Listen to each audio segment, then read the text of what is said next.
This government meeting is brought to you by Eastworks and our local cable subscribers.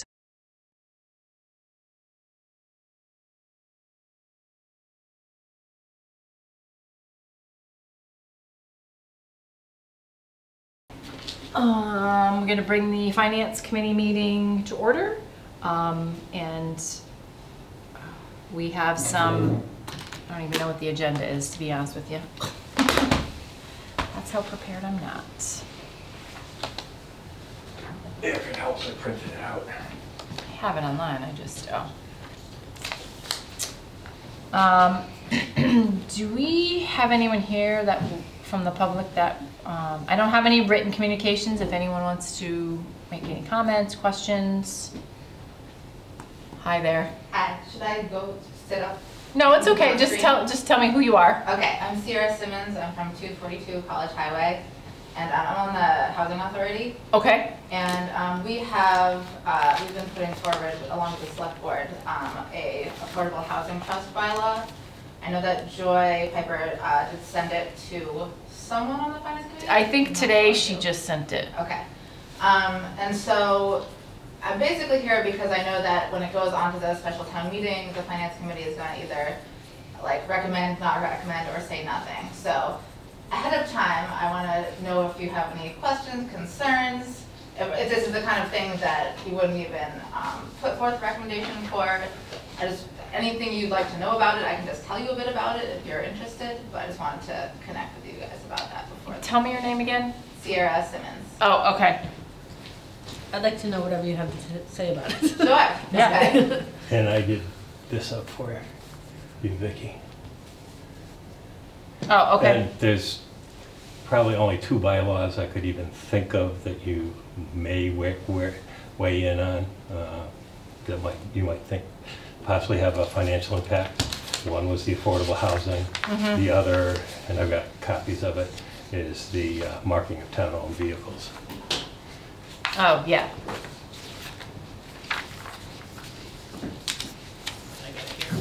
Oh. Yeah, if you just want to give us a little synopsis of what this is again. I apologize, I didn't get to read it today. That's all good. It's a lot. So, as you may know, the Housing Authority recently did a housing production plan, which is something you're supposed to renew every 10 years. It sort of goes along with the master plan, and it's all about how we want to move forward with housing in the town. And one of the key strategies that was identified was creating an affordable housing trust. So this is a municipal board, basically. It was appointed by the Select Board, and it allows, this board is allowed to act with, without having to go to town meeting to purchase properties. That's sort of like the main function that it has. So right now, one of the issues with trying to create more affordable housing in town in order to meet that quota of 10% affordable units, which we have like less than 2% right now, is we'd have to get the housing money from the CPA funding, which we have a lot of money in the housing bucket in the CPA. Mm-hmm. We haven't been able to spend it because every time a house or property comes on the market, we have to get town meeting approval, and by the time that happens, you know, months later, the property's been snatched up by someone else. We did recently successfully purchase a property because town meeting happened to be just like weeks away when we found it in April, but that was a rarity. And so this housing trust would be able to act without having to wait for a town meeting. Now, there would still be a solid amount of oversight in terms of town spending. So first of all, in order to get money into the trust in the beginning, they'd have to request it from the CPA funds, and then that would have to go to town meeting to be put into the Housing Authority initially, or the Housing Trust initially. And then they also have to report back to the CPC every year, everything that they did with those funds. And so the CPC is all for it. They're excited that we're going to be able to spend some of this money that's been sitting in the coffers for a long time, ideally. And then they usually recommend that a member of the CPC be on the board, a member of the Select Board be on the board, Ed might be on the board, and then anyone else the Select Board wants to appoint that might have expertise in housing, planning, development, things like that.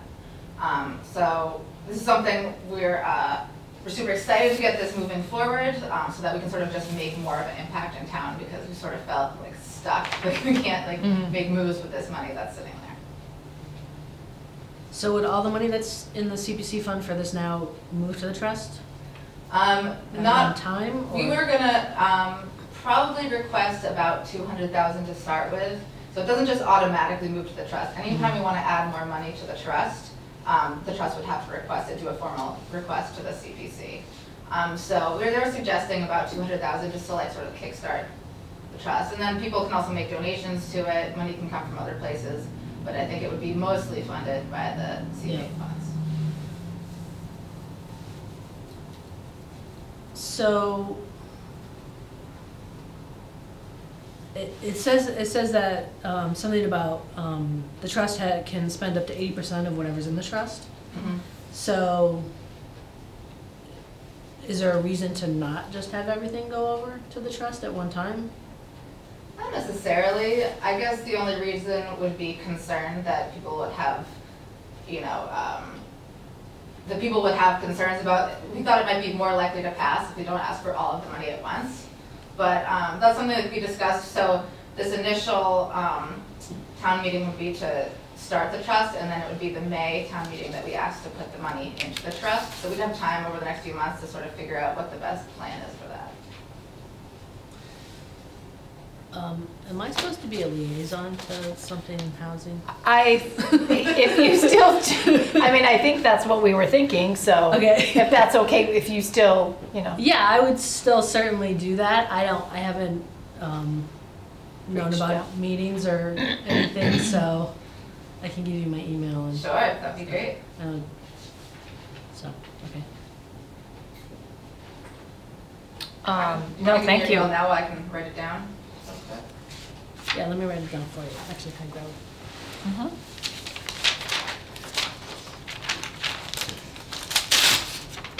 Say it out loud, thanks. Say it out loud, I can't. Yeah.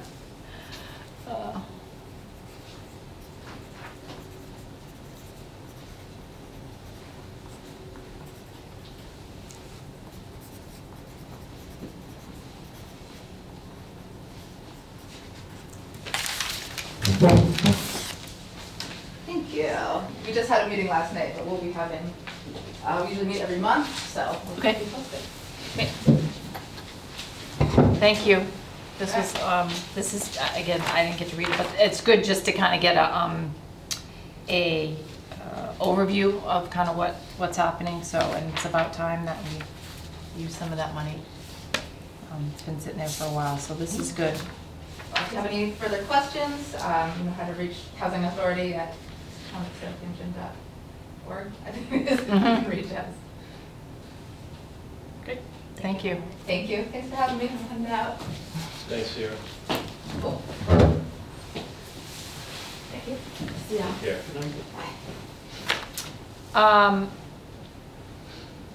I know her name, but I don't know her face.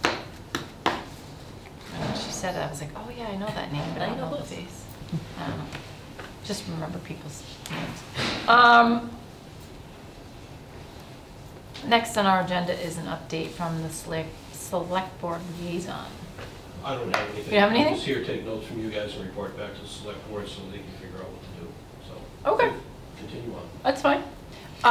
Can I just ask you where the select board is with the housing trust thing? I believe that vote was divided at the select board, and I honestly don't remember how we resolved it. There was a question about, in its existing form, I believe it was amended on the floor, and you can jump in here. It was. That, in its original form that you have there, there's no, with the select board, That is, no check and balance. They actually don't have the original form, they have the amended form. Oh, well, then you have the amended version. That says that it has to come back before the select board. The select board cannot withhold approval without cause. And that was, some of the initial conversation was, well, what if it's a commercial piece of property and the housing authority trust wants to buy it for housing on it? Is that really in the best interest of the town? And knowing that the housing trust would be appointed and not elected, should it come back before an elected body for certain changes. So it says that you have the initial. Yeah. I think it's 5B, Sounds right. has the updated language. To purchase and retain real or personal property, including without restriction, investments that yield a high rate of income or no income, such purchase shall be approved by the select board, which approval shall not be unreasonably withheld. Yeah. Should the select board disapprove a purchase, their reasoning shall be explained in open meeting. So you said it was a divided vote, Well, but it's already been voted on? So or- that, it was divided until we agreed on that Okay. language to put that in. And then, yes, wasn't there one member absent at that time? Yes. With that language, it It- passed by everybody present. Yes, it would have been. Majority. Yeah. No, Joy was not there. Yeah.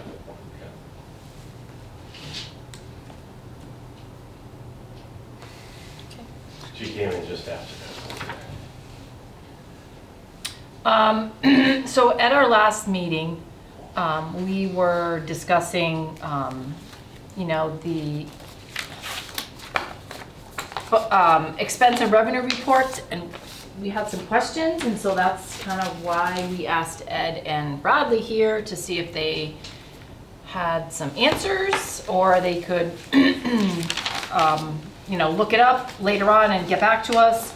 But we figured we would ask you guys a question since you were the ones who deal with this on a day-to-day basis. So I guess my first question, because that might answer some of my other questions, would be, where are you in terms of closing 22? We're just, go ahead, Bradley. So, we're up to date with revenue, mostly. Well, we got to the end of June of 2022, so the revenue report is pretty accurate. Now we were just reconciling cash and all the tax accounts of personal property, motor vehicle, personal The property. receivables? Receivables. Uh-huh. So we, starting yesterday or today, Jen got me February's packet of cash.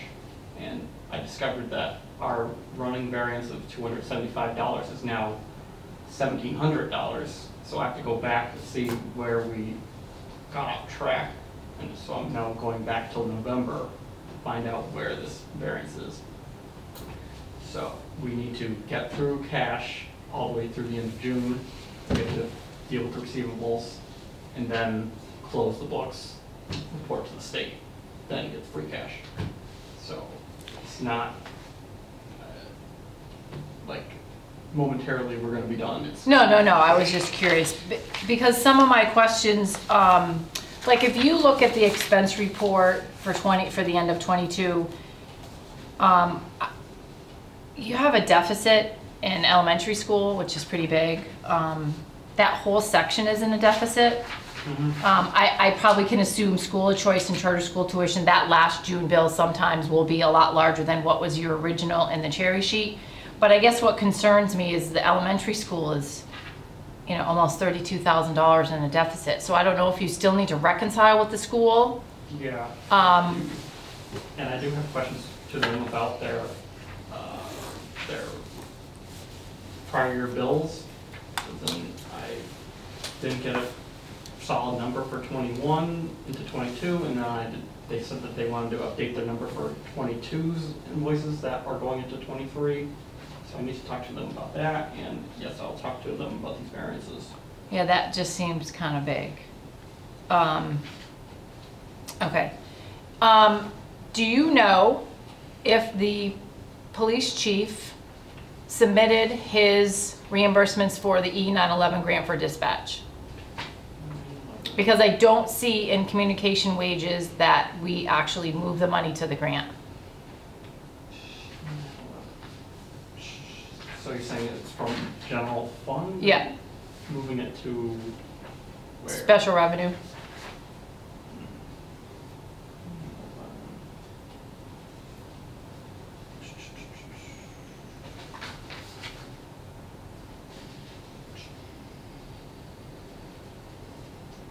I mean, you can write this down and look at it Yeah. later. I'm just, you know, that, the reason I asked that question is because there's only $5,000 left in that line item, and if you moved the expenditures to the grant, there should be a lot more money left in there that would fall into your free cash. Okay. I'm trying to think.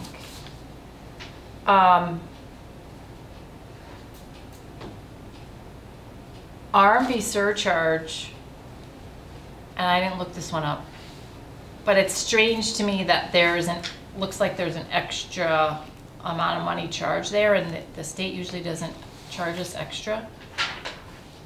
But anyway. What account are we on? State R&B surcharge, which comes on the cherry sheet. Oh. That's not one that usually is overspent. So I don't know if something got posted there incorrectly.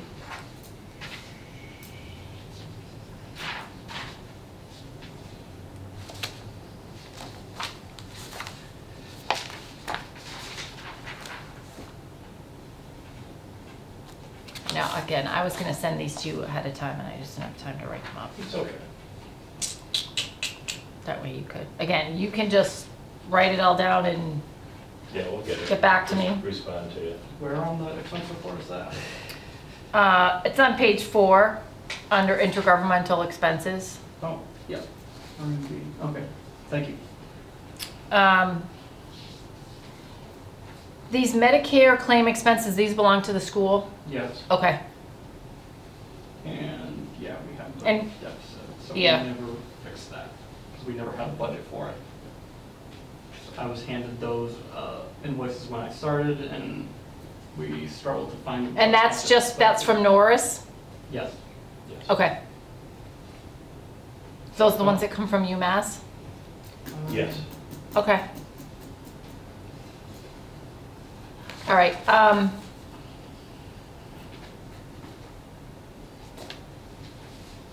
I guess just in general, I guess I'm just noticing that like these school funds, there's no budget numbers in here. So if we've collected revenue, they're not posting as an increase as a budget piece on the expense report. So I don't know, you have to fix that in SoftWrite somehow, because then it looks like there's a deficit. So Yeah.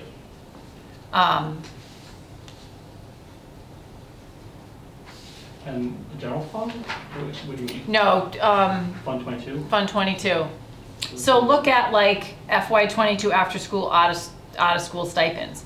We spent 14,000 bucks, but I'm guessing we got the grant money for that. Right, So it just doesn't show up here. It just looks like it's in a deficit. That's all. Yeah, I think it's because there's a fiscal year, each one account for each fiscal year, so we receive the money, but we don't link it to any of the expense accounts. We have to manually move it, because then it would go to the previous year's account if we never changed that link to those that revenue account's link to the, I imagine that's what's happening. 91 incentive. I guess so some of these other ones, like special revenue funds, are kind of similar. Like there is wetlands protection pier. If we've received the money, it doesn't show up as a budget revision, and you may be doing things differently. It just shows like you have a negative expenditure. So I guess I was just looking at those like, oh, did we get the money? Did we not get the money? So Yeah, there's COVID accounts that we have one revenue account that links to one Yeah. account, and then Yeah. there's other expense COVID-related accounts that we haven't transferred money to make it balance out. Okay. And I was waiting for us to get through September of 22's revenues, just to make sure we received all the money for all the grants. And we're stuck at September 20th, so we have 10 more days of revenue to post before I'm confident and ready to look at all the other revenue, special revenues. And in the special revenue fund, there's the ESSER grants are they for other things besides school? I believe that's only school. That's Okay. always cool. All right, it just struck me that they're in special revenue, not in the school funds, but however you want to keep track of it, it's fine by me. I was just curious if it was for something else.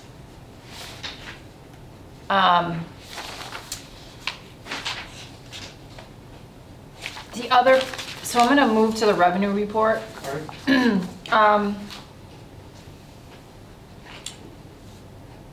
We have this other departmental revenue of $68,500, but we have no actual. Do we know what that budget number was for? And did we not receive something, or is the 68.5 a miss? I was doing the tax rate recap today, and I was looking at that, and it looks like it might be the PEG programming, because that's budgeted 68,000. I don't know. It's fine. I was just curious if we didn't get anything, or this should be not under other departmental. It should be something else. Is it 68,000? 68.5. Yes. Because there's already a PEG programming here. Yeah, Right. that's budgeted for 68,000. So, anyway, just, I'll sit with Bradley and go back and, yeah. Then, because I'm probably the one that put together it on the revenue estimate side. yeah. So I'll go back and take a look at previous Probably years. still have the revenue file that we have from 22, so I'll find it. Then under the state revenue, the unrestricted governmental aid, I guess I would just double check, because I don't know how you got $42,000 more than what was on the cherry sheet.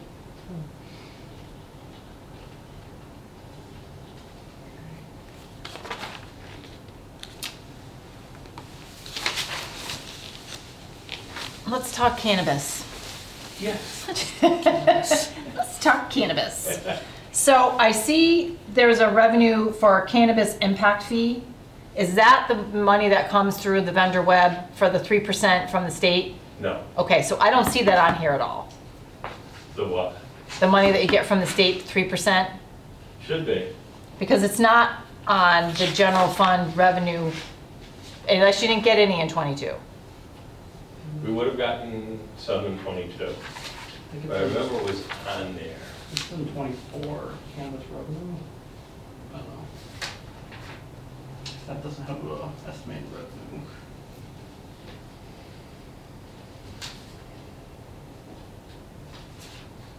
Because I remember two separate accounts being in there, one for the impact fee and one for the tax. Yeah, because there's the impact fee here, which comes from the individual cannabis shop, Right. based on your community, from your agreement. Yep. How much is that? Is that this one? The 48,000? Oh, is that in, yeah, so there's, Page 5. yeah, so there is a cannabis revenue in special revenue funds for 48,532.18. But I guess I'm just trying to figure out if these are kind of in the right spots. Let's see if there's not cannabis. Does one actually say impact fee? This one on the general fund says community impact fee, correct? Okay. And that would be per your agreement. Yes, Is that initial, or is that every year? Like, do you have a staggered quarterly. quarterly? And probably the hard part is those two numbers should be similar because they're both 3%. 3%, and it's 3% of their sales? Okay. And then did they give you, I noticed there is the $10,000 in here for, I'm guessing it's for like education and stuff? Yes. Okay. One time per year at the end of the year. Mm-hmm. Yep. CI counts both cannabis tax and then cannabis impact fee, and they're 014,200 and then 014,210, and they're not on the revenue report, meaning we didn't hit those counts. So I guess I'm just running what this cannabis revenue that's in the special revenue fund is 48,532.18. If that's the one from the state, Yeah, I'll look at just make sure it's in the right spot. That's all. from the state. I just thought it was strange that it was in here in special revenue fund.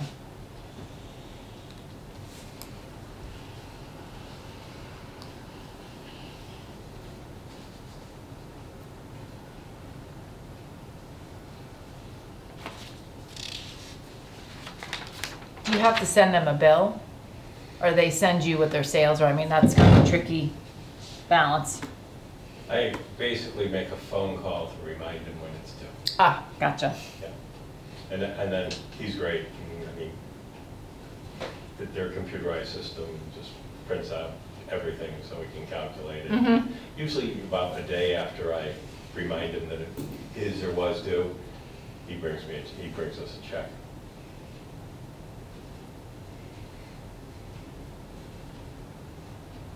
Okay. I guess the same thing with the revenue report, like the expense report. You have revenue, but there's no estimated revenue in here, so it just looks funky, that's all. And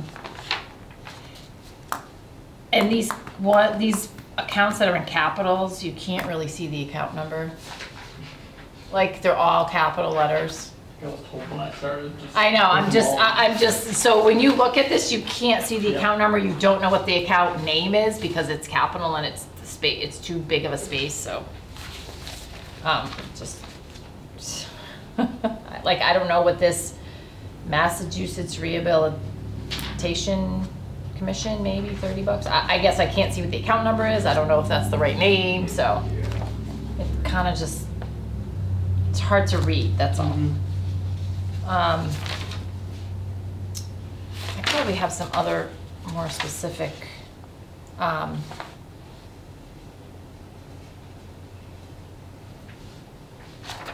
you know, just when you look at it, you're like, oh, well, how come this is off? Because there's no estimated revenue or estimated stuff in there that just looks funky.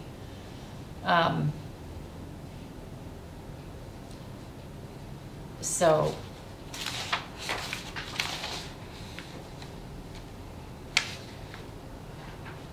what's the other thing? Oh, in 23, there was no budget for, there was no budget for the enterprise, well, not for water, for revenue, but there is for transfer station. Bradley was working with both Randall, and I know he worked it out with Randall. Did you ever work it out with Tom, What the split out was? What their estimated revenues were? Did he send you that, Bradley? Yes, he did. Are we talking about revenue or are we talking about Yeah. expense? No, estimated revenue, yeah. So this should have this should have a budget in it, because it's an enterprise fund. Yeah, estimated revenue should be posted soon. It's like I got stuck on one account and decided, okay, I'm not gonna do the whole process of posting until I get someone to help me. But, yeah, I believe I reached out to Tom and he could give me the numbers. I know, I'm not trying to be. Oh, and there's, yeah, so you must be working on with Tom on the expense budget too for water, because that's not in here either. Yes, that's Okay. one of the things. Doing one and doing the other. Yeah, it's kind of like breaking out a number. He gives me a whole number and I have to break it out with 6 other accounts. So I have to figure out how if he can help me or look at previous years to see how I break it out. Can you go to CPA for the revenue for 23?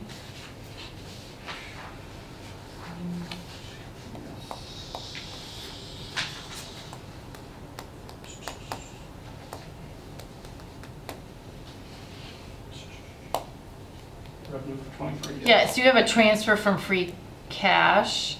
Mhm. Was that to cover a deficit? And was that done at the end of last year? I believe. Shouldn't be from free cash. No, I wouldn't assume you wouldn't use free cash to cover any, because you shouldn't have a deficit in community preservation, because you would take it from your undesignated. So that's why it struck me as kind of funny. I would just, maybe got posted to the wrong account. What's the amount? $15,000. Okay, so it's not it's not like the debt for Pomeroy Meadow then. 15,000.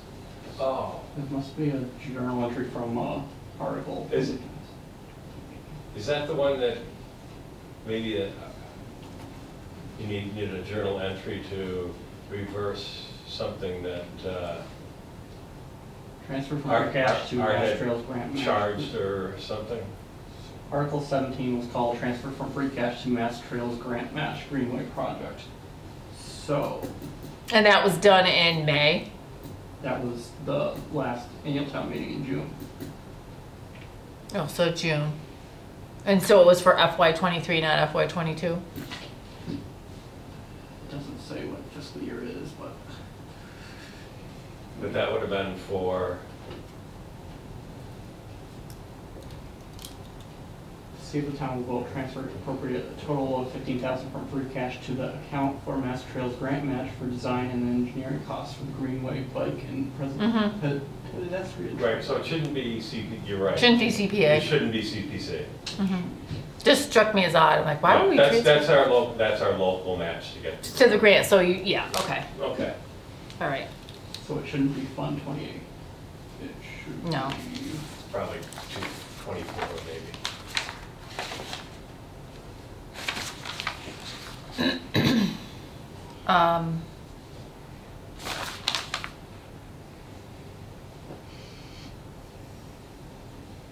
Oh, so here on 23, you have cannabis impact fee. Yes. But it's a different account. Oh, this one's community impact fee and this one's cannabis impact fee. So they're two separate. Yes, I told you the 014-200 and then the 014-210 were the cannabis accounts. So we started using it in 23. Yeah, 014210 has the 14,000.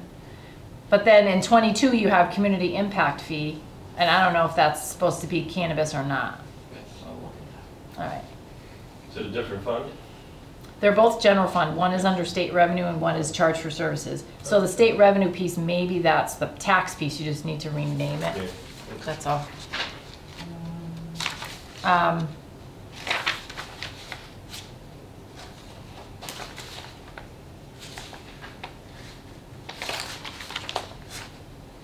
What was that? Budget. I think, cover that in a nutshell. It's not, again, it's just, I just noticed stuff and I'm like, oh, that doesn't seem right. Good, I'm glad you do. Yeah, my biggest thing for 23 you can fix whenever, but 22, that was my big thing, is the big deficit in the schools. And the 911 incentive grant, and then the other piece would be the revenue pieces where we have more money in unrestricted governmental aid, and then this 68.5. Other departmental that there's no budget, that's all. Those were the ones from 22 that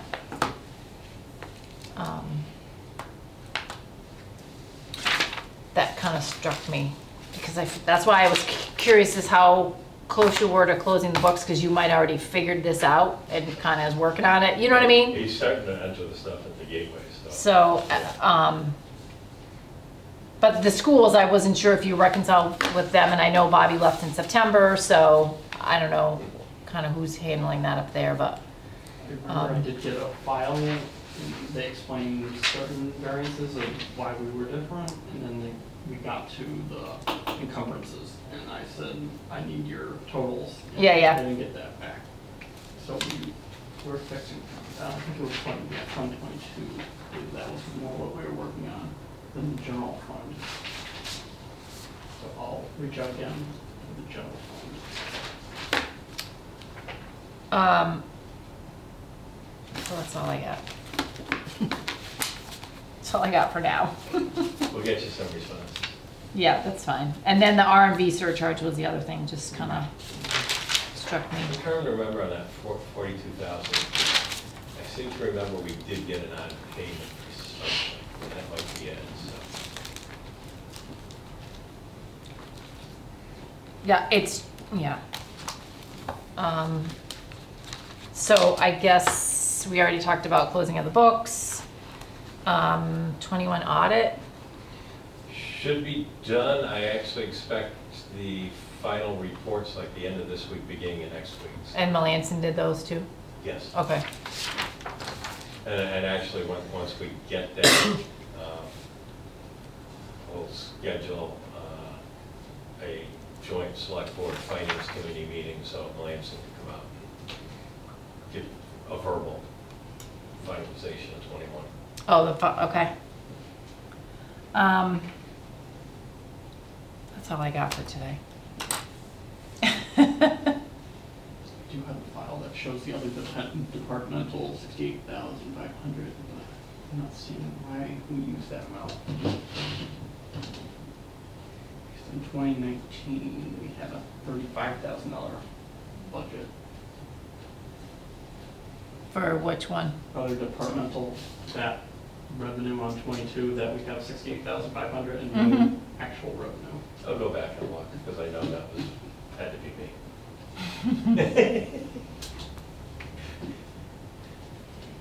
You know, if it was $680, I'd be like, yeah, whatever. But 68,000, you're like, okay, did you not collect something, and what did we do to collect? You know what I mean? So,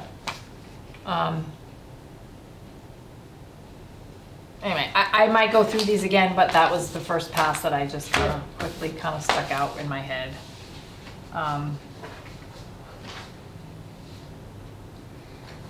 So anything else?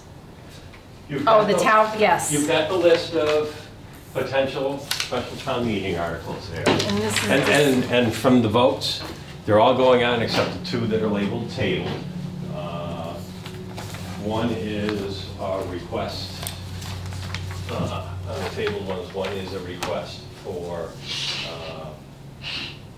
health department transfer from health agent to expenses, but in their original request, they were actually requesting to transfer all the funds out of it, which was like $10,028.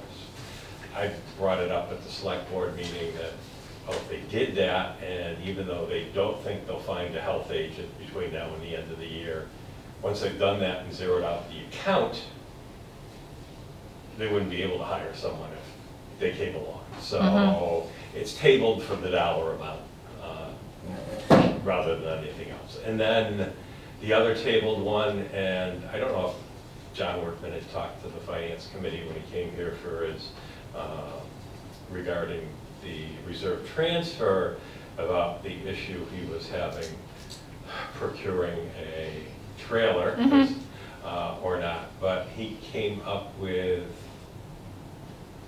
a article request that would do a one-time increase to the revolving account cap of $2,000, and also would allow to take some of the future, but still fiscal year 23, brush permit fees that go into that revolving account and reimburse some of his fire EMS expenses. So that one's been tabled because none of us could figure out where that came from. It was tabled pending finance input. Yeah. So basically, in order to increase your revolving fund, you just need a vote, the revolving fund spending, you just need a vote of finance committee and select board. So if he can spend, right now, if he can spend 10 grand and he wants to make it 12, then we could increase that, but he can't spend any more than already's in there. But at the last town meeting, we increased the cap to 20,000. From 10. Okay. 10 to 20,000, and then his motion is to allow it to deficit spend an additional $2,000 with the promise of future repayments, with no explanation coming from it, and we knew he was before finance, so we didn't know where this was coming from. And if this was something that you guys had put forward, then we had more faith that you would be able to explain to us what your logic was than asking the chief. We had a discussion about finding extra money, and I was gonna look through some stuff and get back to him, and I didn't yet. That was one option where he would pay for it from his general fund, and then once the revolving fund collected enough money, you would move the expenditure from the general fund to the revolving fund. To a journal entry. Correct. Yeah, okay. So it's not, I mean, we do it in Westfield. It's not common practice. It's not against the law, so to speak, but people do it, you know? It's a way that would work. Yeah. All right. That makes But sense. what people have a tendency to, when they think replenish, they think they're moving the revenues to their expenditures, and they have to move the expenses to the grant piece. Right. So, Gotcha. Okay. so this is December 13th. Yes, Tuesday night, 7 PM. Okay. And I think I just gave you the other one that I thought finance may have a slim thought of having a financial impact as far as the bylaw goes, which is that marking of town-owned vehicles. But other than that, if you got any questions on what's on that list, we're here, shoot.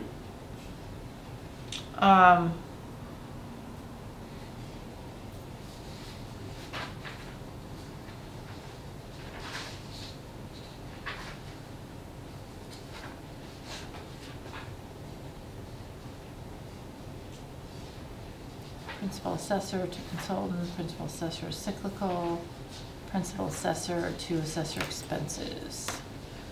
So I get the consultant, the cyclical inspection. What is the extra $10,000 in the expenses for? I'll have to find out from the assessors and I'll let you know. But Okay. I think in general it's for consultant services because we don't have a full-time person actually Right. do it. Yeah. We're outsourcing for 1 year only to still get those services done. Well, because you have money to assessor consultants and then you have assessor expenses. Yeah, they may be looking to do something further with maps or whatever, but I'll find out the exact answer and respond to you.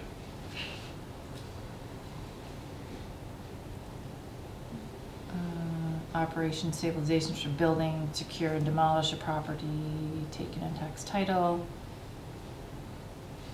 Change, okay, marked vehicles, which I'm all for marking vehicles. You just Yeah. need to figure out how you're gonna pay for it. And most of them already are. Yeah. There's a few that aren't, so. Right, and those that aren't are generally in an enterprise account, they can just assess the fees. Well, there's a few other ones. It's like, I'm going to assume, and I'll probably get shot, that the new UTV probably isn't No, because it's labeled for bulk purchase. or whatever, but what we did is originally the draft said like 45 days after becoming effective, it would go into effect. Well, you got probably 90 days to go through the Attorney General's office and whatever. So I thought that, okay, if this is going to be passed at a special town meeting in December, it would actually, we still got the 90 days for the Attorney General's comments, but it would give anyone the opportunity that has vehicles that aren't marked currently to get a price on them, include it in the fiscal year 24 budget submission. And then it gives them basically 90 days after the fiscal year starts to actually schedule the markings. So that's how it ended up that way. It's September 30th, 2023. Interesting, because when the fire department, when the chief got a new vehicle and got that vehicle and he marked it all up, people had a conniption fit. You know? Yeah, yeah. Costs too much money to do that. Anyway, okay, that makes sense. I mean, they should all be marked, so, I mean, they have state plates on them, but still. So, yeah. And, I mean, is there any proposal of bylaws of people driving their own vehicles? No, the other bylaws are dogs and kennels, care of domesticated animals. There's an amendment to the new soliciting canvassing one, because one of the Attorney General's comments on it, the existing one said up to $300. They want specific ones in it, so the draft is, I think first offense is 100, second is 200, third is 300. There's one other one, but what the heck is So it? Vicki, are you talking about somebody using a private vehicle in lieu of a municipal car Mm-hmm. and being marked? No, not being marked, just Oh. using their own vehicle during business hours when they're working. Oh, where? That's all. There was a provision in there that said, okay, if the city town vehicle is not available, you have either a lease or your substitute vehicle, that would be marked too. But that was scratched by the bylaw committee as being overcomplicated and overreaching. Yeah. I'm just thinking if people are using their own vehicles instead of a town vehicle to do town business, how does that, you know what I mean, like, how does that impact? We're covered under our insurance for that. I mean, I use mine all the time for town business. But you don't have a vehicle at your disposal. Right, exactly. Okay, you're just referring I'm just to saying, somebody like, that does. yeah. Yeah, I mean, I got you. so, anyway. Yeah. And then the only other one that the one I was missing is matter on public ways, which is like a littering or dumping one. Oh, so people don't leave dog poop on the sidewalk so that I can step in it when I Right, and run. don't throw it into the neighbor's property. If you're, yeah. Or leave it hanging in the tree on the town property on Pomeroy Meadow.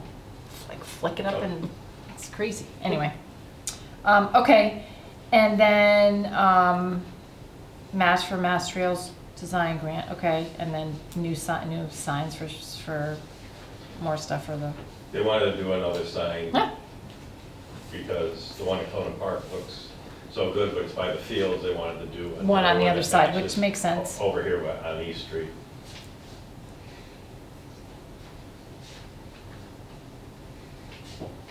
Okay.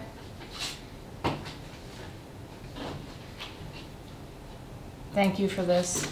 Oh, you're welcome. I mean, we can't vote whether we recommend or not, but I guess at the day of the meeting, I don't know. I don't know, December 13th, I guess we can have one before then. Have one before then, maybe, yeah. Yeah, and I'll find out from the Board of Assessors what they're thinking for that $10,000 into expenses. Yeah, I was just curious. Because I'd put it in consultants if you're paying a consultant, you know, but. So thank you. I apologize, it was kind of disjointed. Hey, I fully understand. I'm there too, so.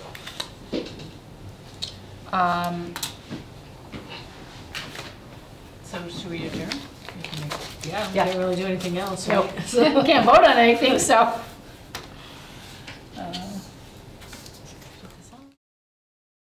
This government meeting is brought to you by Eastworks and our local cable subscribers.